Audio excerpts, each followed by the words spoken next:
Hey, welcome to day 3 of our 7 Days to Easter devotionals. I hope this has been helpful for you. This is what I know about life. Life can be tough. Life can throw curveballs. Life can have its ups and downs and its ebbs and flows. And in a similar way, following Jesus can be hard. It's no simple task on one hand.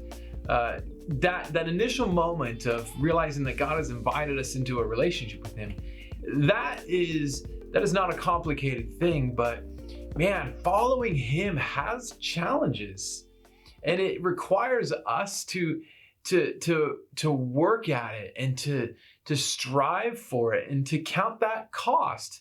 But the good news is, no matter what we face, Jesus is right there with us. And here's the thing: our culture will present to us a certain kind of lifestyle that can seem pretty attractive, but ultimately it's going to leave us wanting more.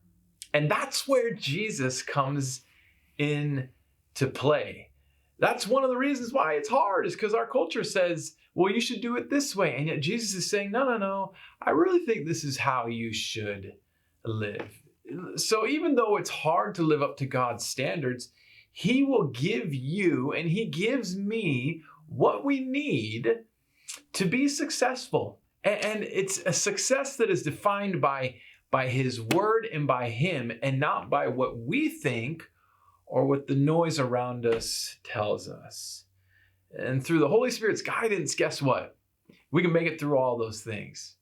In John chapter 15, Jesus is teaching on some of this, and he talks about it, and he looks at it from a picture standpoint. He tells us that we are part of this ecosystem, if you will. He calls Himself the true vine. And it says this in John 15. He says, I am the true vine, and my Father is the vine dresser.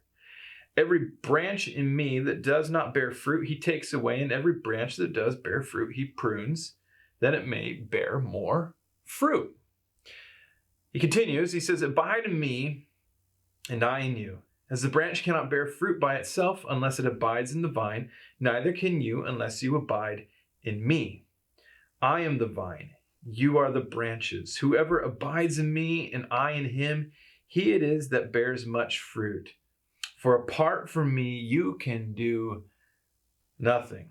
If anyone does not abide in me, he's thrown away like a branch and withers, and the branches are gathered, thrown into the fire, and burned. Now, this sounds like some pretty intense language. And this may not sound like the kind of fun-loving Jesus that we want to necessarily be around, but he continues. He says, if you abide in me and my words abide in you, ask whatever you wish, and it will be done for you. By this my Father is glorified, that you bear much fruit, and so prove to be my disciples.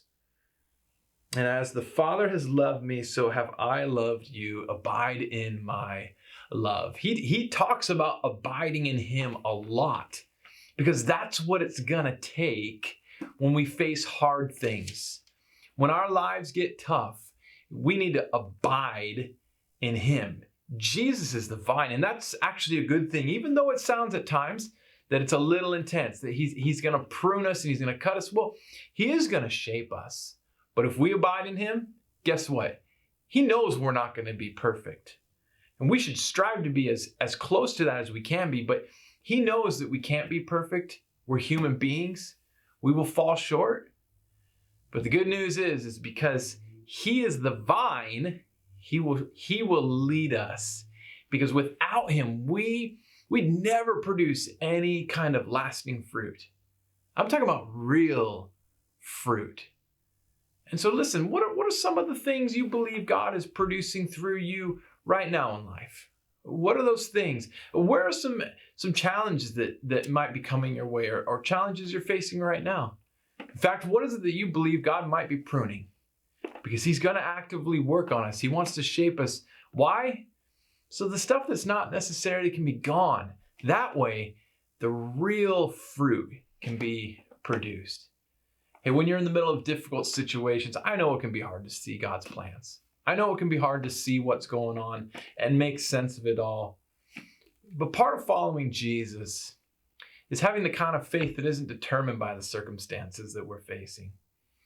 God has to help us see past the present day situations and discover that there is something else on the other side of that door. So I hope this has been encouraging to you. We're at the midway point, getting closer to Easter. Thanks for being with us. I'll see you tomorrow.